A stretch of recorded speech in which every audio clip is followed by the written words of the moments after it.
Controlled by Facebook. There's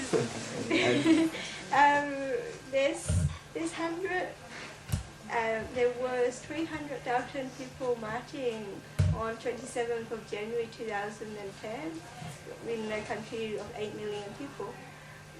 Now this is a bigger number than I imagined. And this is just in the capital city. There was more in other cities. And so in terms of numbers on the streets, they have had that, and they have had, like when the coup first happened, they were on the streets every day for a couple of months, every day in thousands. Maybe they didn't take strong enough actions. Maybe the general strike never happened. They always talk about general strike, but they only ended up having some stop work days. And but there is a lot of actions. I don't know in terms of how they haven't, like, they're not right now. They're not at that point of being the most they're not at the high. In a way they are, because they have just gone through a big hurdle, just like yesterday, where they have got together as an assembly of the resistance front to decide the direction of the resistance. And there's been a lot of division, like Frank was mentioning. There's been part of the resistance that wants to focus the resistance effort on the next election, and a lot of people that were against it, and the people against it won in this assembly. Yeah, and there's also a lot of popular education, a lot of effort on popular education because you can always have more people understand better, and that's very important to the movement. Although they did get 300,000 people on the streets, everyone feels that they can do better. They can get more people more informed, and they can do it so that decisions can be made as a resistance that is bottom up. It's important that everyone is educated what's happening, and this is a long process, but it has started, it is happening, and that's what all these efforts to have lots of workshops and everything. With gay and lesbians, and they are most of them they are homophobics. It's any problem between the groups between queer and gays and with the farmers, or like workshops, or they have any communication or any kind, even limit or something? In terms of the gay and lesbian movement, educating other parts of the movement about their rights is more their participation in the marches and working in putting things in the communications, in the resistance communications, and participating as part of the movement. But I don't know of any particular. They hold open workshops for everyone in the resistance. I don't know if they have targeted workshops or. I think there's like a cultural. I think there's like a culture on like the religious Catholic background of Latin America that in a way, from the Vatican is always seen homosexuality or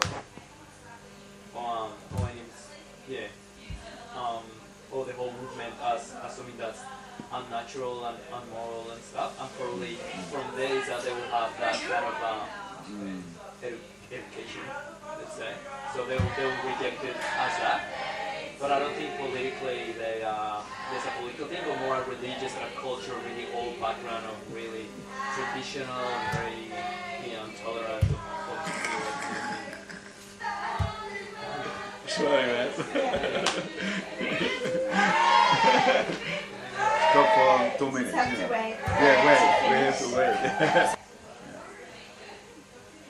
Yeah, that's That's very good. That's good. Yeah, they always like, many people belong, I don't know what percentage of people belong to organizations, but I can see like the organizations are kind of drop-in centers and people go and organize and stuff. Yeah.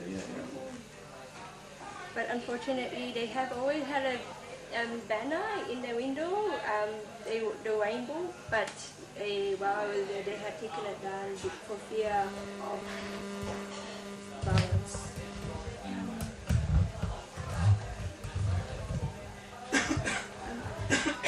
Okay, so women, and especially with the coup.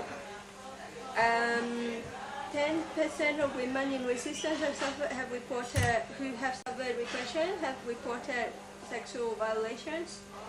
There was one story that was particularly bad of a woman who was in resistance, and she was a teacher, and she was gang raped by police, and she made complaint to human rights organization who made the complaint, and then months later she and family driving, and the police kidnapped the whole vehicle of her and her family, and a few members were against.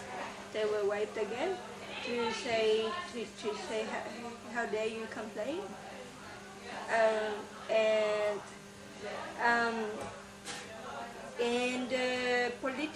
the women's institution, they fired the head of the women's institution and replaced with someone conservative.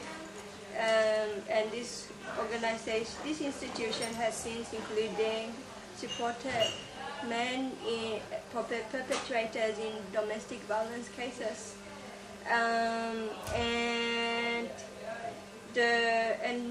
so both issues of domestic violence and femicides, because the institution, police, prosecutor, courts, they all become coup. So people don't have trust of these organizations, so they don't use them, and so whereas the organization before, they were trying to work with these organizations to try and make them work better. Now they're focusing on other things because they see no point in doing that. And there's also internal struggle within the resistance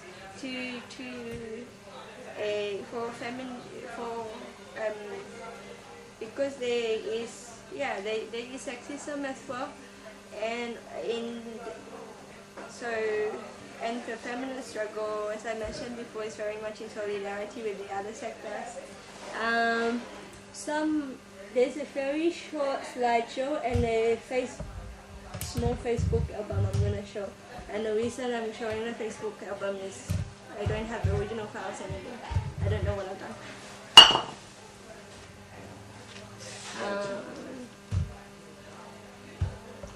So this is one mutual support women's group in the second biggest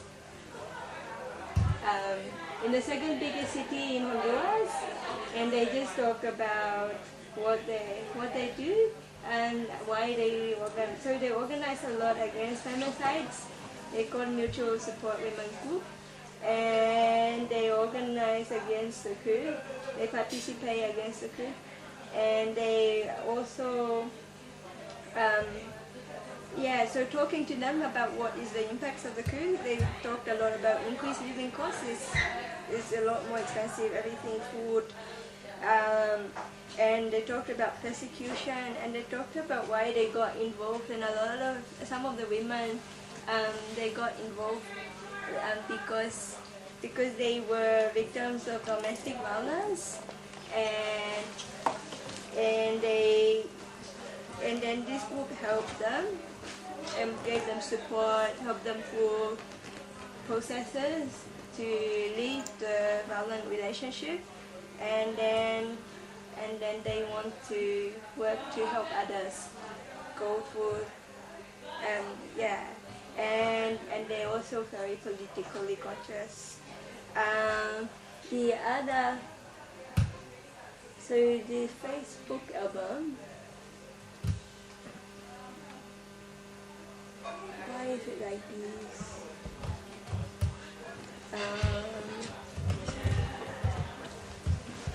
That's it. Hey. Someone wants to help me with this technical problem. It's because Organization, and they organize the first women's people's court, and in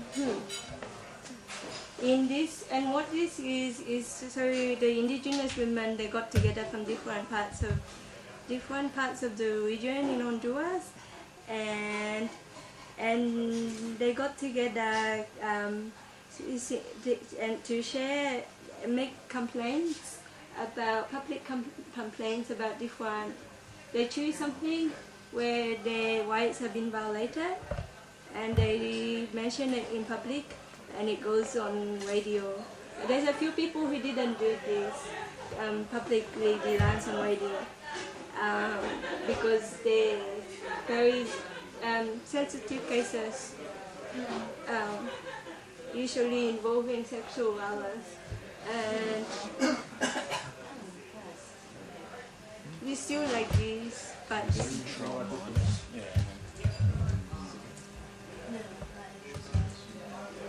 okay, cool.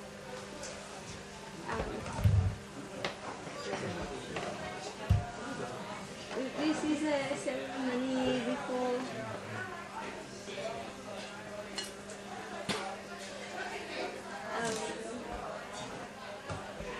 So this some of the women, and the women making their so they make complaints about all different things. Some say something about dance, some say something about an ex-partner, and some say something about political persecution.